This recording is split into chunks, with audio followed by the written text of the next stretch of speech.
The element from the slave narrative module that best helped me better understand the enslavement experience is the lecture slides. This helped me better understand the experience because it laid out the content of the slave narratives, and I was able to familiarize myself with the slave experience according to these narratives. There are many things that I learned following the lecture slides, but I will discuss the 5 main ones.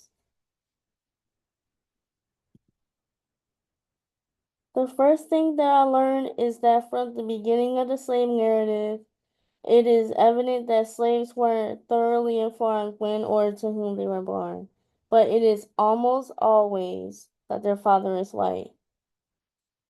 For example, in Frederick Douglass's autobiography, he states, "I was born in Tuckahoe, near Hillsborough, and about 12 miles from Easton in Talbot County, Maryland. I have no accurate knowledge of my age, never having seen any authentic record containing it." Then he goes on to say, "My father was a white man. He was admitted to be such by all I ever heard speak of my parentage. The opinion was also whispered that my master was my father, but of the correctness of this opinion I know nothing." The second thing I learned due to the slides is that the enslaved endured mistreatment. This is something present in all the slave narratives we've viewed so far, but I'd like to talk about Harriet Jacobs' recollection specifically. Jacobs recalls the mistreatment of the cook for Dr. Flint, saying, "This poor woman endured many cruelties from her master and mistress." And one of these cruelties actually includes being force-fed dog food.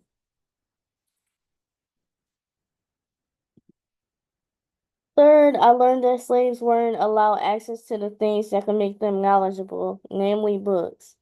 As revealed by Frederick Douglass in his autobiography, just at this point of my progress, Mr. Auld found out what was going on and at once forbade Mrs. Auld to instruct me further, telling her, among other things, that it was unlawful as well as unsafe to teach a slave to read. The fourth thing is that slave families were torn apart. In her autobiography, Harriet Jacobs tells of the separation of her family.